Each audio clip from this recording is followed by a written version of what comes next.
Hai teman-teman, mari kita lanjutkan perjalanan kita ke masa lalu. Saat Allah berencana menciptakan makhluk yang paling istimewa. Setelah bumi dan langit sempurna, Allah mengambil segenggam tanah liat yang berwarna-warni dari segala penjuru bumi. Tanah liat itu dibentuk perlahan menjadi sosok yang sempurna yang akan menjadi bapak kita semua, Adam. Ketika bentuknya sudah indah, Allah meniupkan ruhnya. Adam pun hidup. Detik pertama Adam hidup, ia bersin dan berkata, "Alhamdulillah, memuji Sang Pencipta. Sungguh luar biasa." Lalu, Allah memerintahkan semua makhluk, termasuk malaikat yang bercahaya dan iblis yang terbuat dari api, untuk bersujud menghormati Adam. Para malaikat langsung patuh. Mereka tunduk dengan rendah hati. Namun, iblis menolak dengan keras. Iblis berkata dengan sombong, "Aku lebih baik darinya. Engkau ciptakan aku dari api, sedangkan dia dari tanah." Karena kesombongan inilah, iblis diusir dan bersumpah akan selalu menggoda manusia. Adam merasa sedikit kesepian di surga yang luas. Jadi, saat Adam tertidur lelap, Allah menciptakan seorang teman dan pasangan hidup dari tulang rusuknya, namanya Hawa.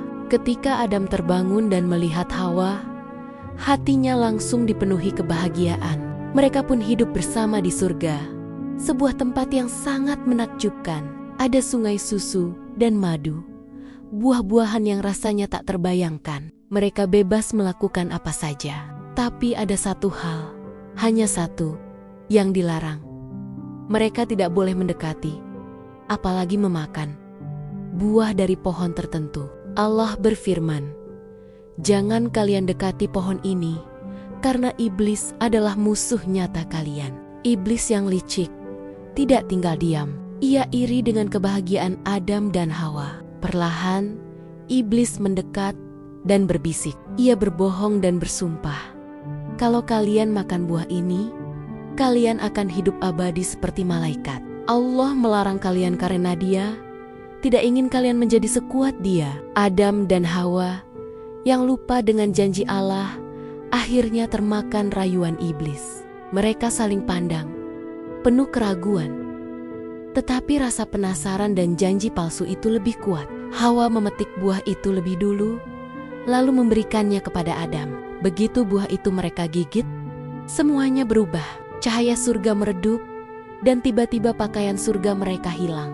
Mereka baru menyadari betapa besarnya kesalahan mereka, dan mereka menutupi tubuh dengan daun surga karena malu. Allah lalu memanggil mereka dengan suara sedih dan menyesal. Adam dan Hawa mengakui kesalahan mereka. Karena pelanggaran ini, Allah memerintahkan mereka untuk turun ke bumi, tempat yang penuh ujian dan perjuangan. Mereka diturunkan di tempat yang berbeda, terpisah jauh.